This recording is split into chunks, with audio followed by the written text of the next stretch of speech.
Well, welcome to another Coach Video Tip. My name is Dan Foster, and I'm the Chief Operating Officer and an Executive Coach here at Building Champions. And today, I get to speak with one of our CEO mentors, Gavin Kerr. Gavin, welcome. It's so good to see you.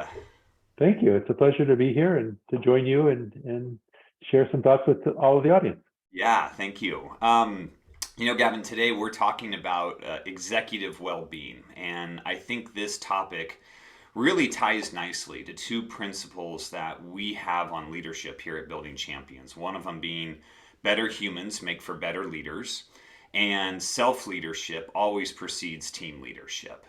So, when we start to talk about executive well being, help me to understand what exactly are we talking about here? What does this really mean? Well, let's start first with what is well-being. Yeah. And the dictionary defines well-being as being a state of comfortable, that you're healthy, and that you're happy. Hmm. And when I think about it for executives, I take it one step further, and it means that we're in balance.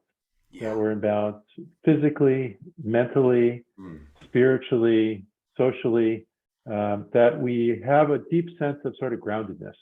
Yep. And when it comes to our work, we have a sense of having a purpose, that we have really meaningful work to do, and Yeah. that we have a chance to make a difference by being effective leaders. And so Yeah. when you have that balance, then you really feel like you have executive well-being. That's great. I love those areas that you broke it down into the physical, mental, emotional, even spiritual, and that balance, meaningful work. That's great.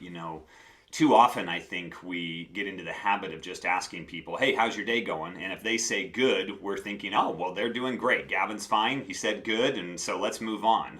But it's a lot deeper than that. It's really a part of just who we are at our core in all of those areas of our life. So, okay, so I know the last few years, with all the uncertainty and all the change, that has to have been impacting overall well being for executives. Is that right?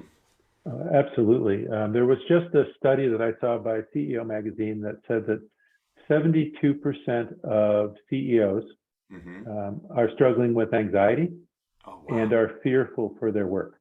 Um, Okay. so, in the same way it's epidemic in society, leaders are not immune, and Yeah. it's really been a tough couple of years.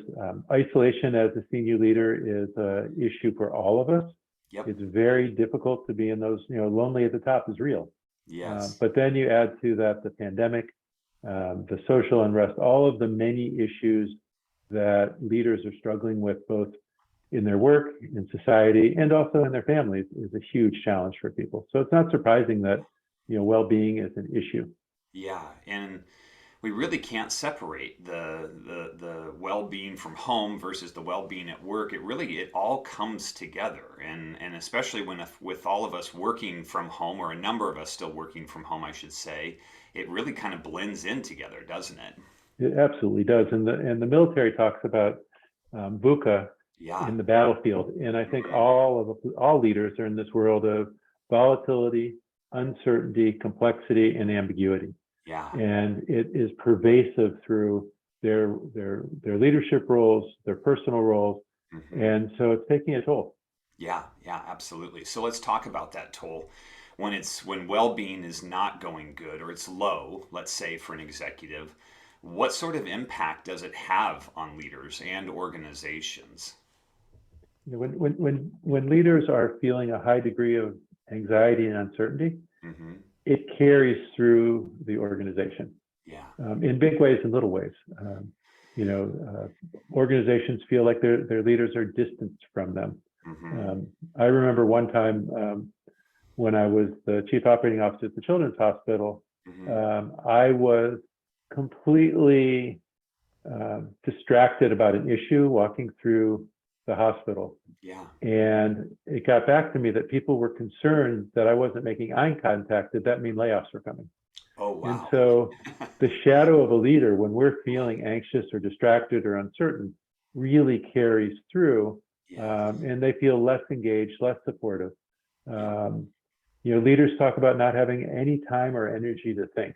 Hmm. One of my clients is a VP in a health system, She Hmm. starts with video conferences with her medical staff at 6 a.m. and carries almost straight through the day till 7 Wow. p.m. And so having any time to think, Yep. any time to break this cycle of overwhelm is almost impossible for her. It creates exhaustion as Yep. well as makes work-family balance almost impossible. Yep. Um, and so I think organizations wind up having less clarity about a shared vision, Hmm. less understanding of the purpose of their work, less engagement in the work that they're doing. And I know you share a quote that I think it's 75% of Yeah. staff would forgo a pay increase in order to see their bosses fired. Yes. That says a lot about the impact of um, well-being in the organization from the top to the bottom.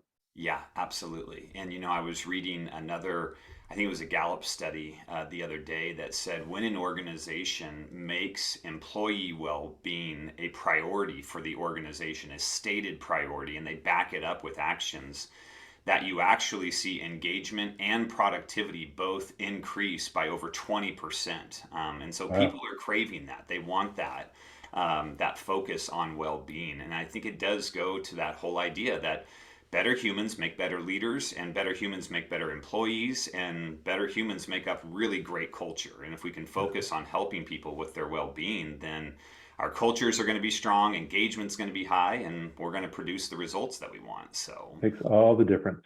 yeah, so that's kind of gets us into talking a little bit about when employee and executive well-being is going good for an organization.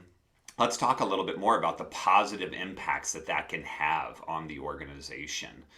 So, what have you seen working with your clients when an organization or executive really does make their well-being a priority? How does it then have a ripple effect throughout the organization? Yeah, when leaders are well, Hmm. uh, they convey a sense of optimism.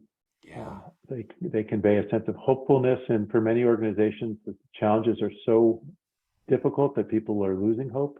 yeah, They bring clarity of thought, and they bring authentic enthusiasm to the organization, to the mission, to the vision. That's just absolutely contagious. Um, yeah.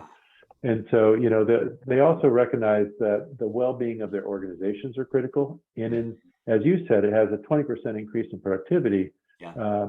It means they're attentive to the needs of their people, including their direct reports. Hmm.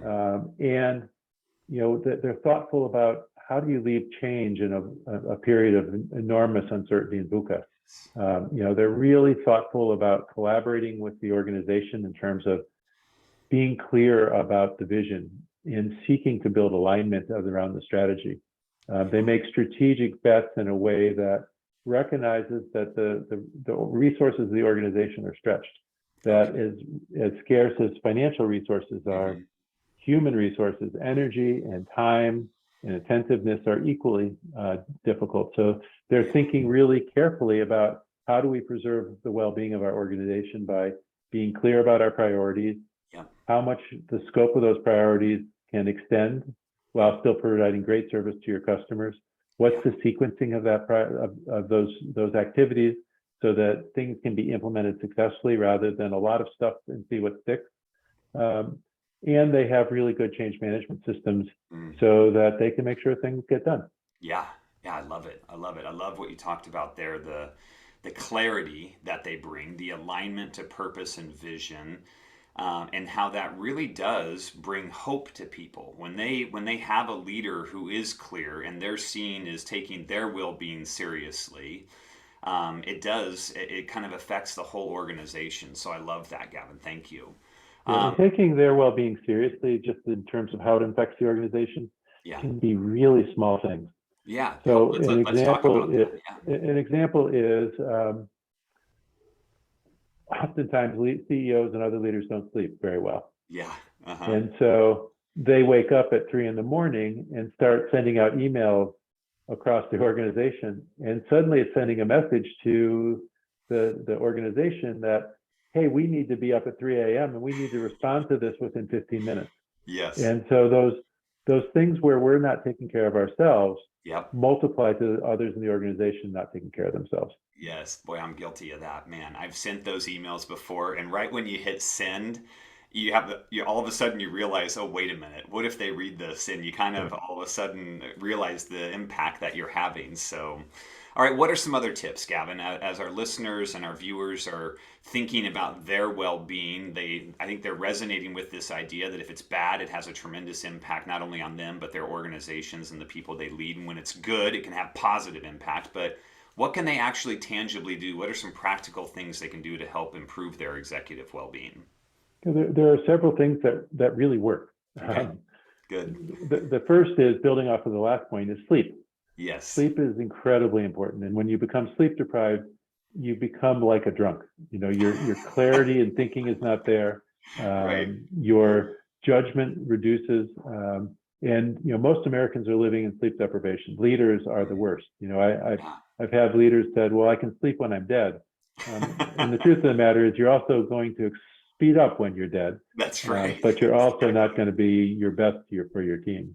Yeah. The second thing, there's a guy by the name of Jim Lair, who is a sports psychologist, Okay. Yeah. and he's worked with world-class athletes like Roger Federer, and he got to thinking about how do the training processes of stress recovery apply to people in executive positions.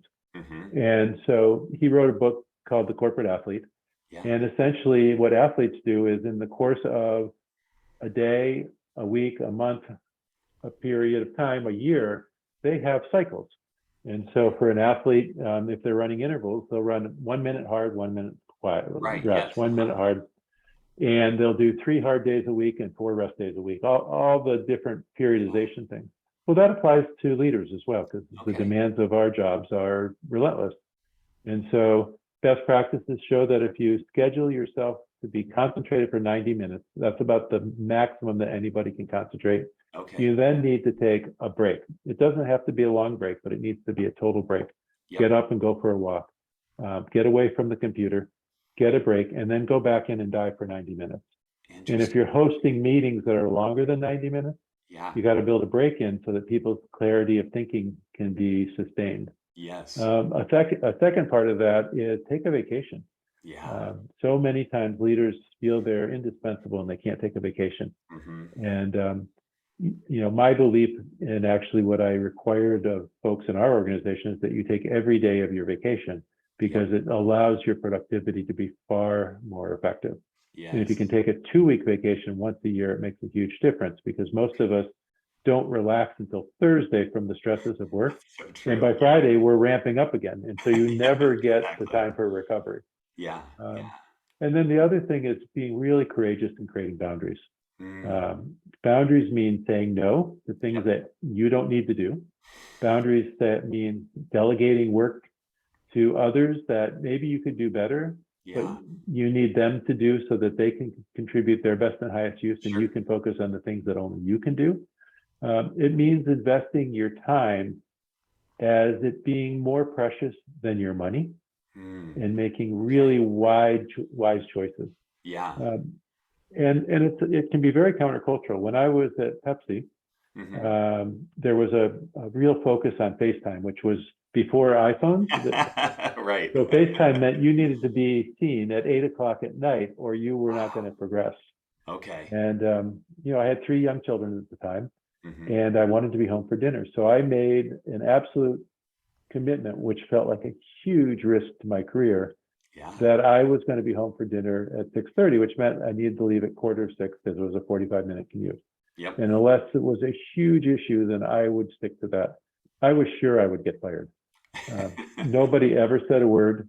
Yep. I kept doing it the rest of my career, and I got promoted many a time. So That's great. not allowing yourself to be sucked into what people Yeah. think you need, and Yep. really setting clear boundaries that are healthy for you and your family. And then the last thing I think really makes a difference, and I'm sorry to go on so long. No, this is great. Um, Yeah. if there's a quote, if you don't know where you're going, anything will do. Yep. Mm-hmm. And as leaders, we have to have real clarity. As Dan said earlier, self-leadership precedes team leadership, which precedes organizational leadership. Yeah. And so it's really critical to be clear-eyed about your purpose, your vision for this chapter of your life, and well connected to living your best life, whatever that means, not only at work, but at home and in your community. Doing that well requires taking the time to apply our strategic planning skills to our life. Yeah, And okay. a life plan is a Yes. great, great tool for doing that. And Yes, it is. Daniel Harkavy wrote a book that actually got me to Building Champions by doing Uh-huh. a life plan Yeah. um, called Living Forward. And it just makes such a difference because then you are a centered, authentic leader who's Mm, clear about who you are, what you aspire for the organization, and it makes your well-being yes. just so much better. Wonderful. Wonderful. Gavin, this is great, man. Thank you for these tips. I loved what you were saying just about the boundaries. I think that's an area where I struggle is just setting those boundaries, saying no to good things, so I can say yes to what we say sometimes here at Building Champions, great things, right? So really understand what are the high payoff activities for you to be doing as a leader, what are the low payoff ones that others can maybe help you with, and just allowing them to develop them and grow those people, and that's all a part of the well-being. And I love how you made that connection between our personal well-being and really being a great team leader, so thank you for that. Hey, Gavin, this has been great. Folks, if you want to know more about Gavin and how he helps executive leaders like you live and lead with greater purpose, then check out our website, buildingchampions.com. And also, you can connect with Gavin on LinkedIn. So, Gavin, thank you so much for your time. It's been great being with you. Thank you, Dan. Take care. Yeah, you too. Thanks for watching, everybody, and we'll see you soon.